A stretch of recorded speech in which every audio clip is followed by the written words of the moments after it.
సిరియాలోని Islamic state తీవ్రవాదులే లక్ష్యంగా America బలగాలు భారీ స్థాయిలో వైమానిక దాడులు నిర్వహించాయి. ఈ నెలలో ఫాల్మరాలో అమెరికన్ సిరియా దళాల కాన్వాయ్ లక్ష్యంగా ఐసిస్ ఉగ్రవాదులు కాల్పులకు తెగబడ్డారు. ఈ ఘటనలో 3 అమెరికన్ సిబ్బంది ప్రాణాలు కోల్పోయారు, మరికొందరు గాయపడ్డారు. దీంతో ప్రతీకారం తీర్చుకుంటామని అమెరికా అధ్యక్షుడు డొనాల్డ్ ట్రంప్ ప్రతిజ్ఞ చేశారు. ఈ క్రమంలోనే సిరియాపై దాడులు చేపట్టినట్టుగా అమెరికా రక్షణ శాఖ ప్రకటించింది.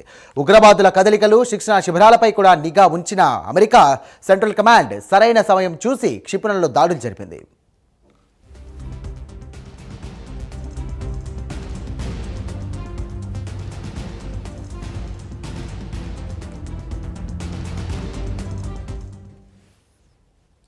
సిరియాలోని ఇస్లామిక్ స్టేట్ తీవ్రవాదులే లక్ష్యంగా అమెరికా బలగాలు భారీ స్థాయిలో వైమానిక దాడులు నిర్వహించాయి. ఈ నెలలో ఫాల్మరాలోని అమెరికన్లు సిరియా దళాల కాన్వాయ్ అలాగే లక్ష్యంగా చేసుకుని ఐసిస్ ఉగ్రవాదులు కాల్పుకు తెగబడ్డారు.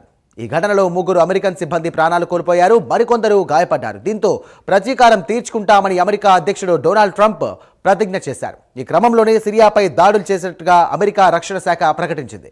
ఉగ్రవాదుల కదలికలు, శిక్షణ శిబిరాలపై నిఘా ఉంచిన అమెరికా సెంట్రల్ కమాండ్ సరైన సమయం చూసి క్షిపణులతో దాడులు జరిపింది.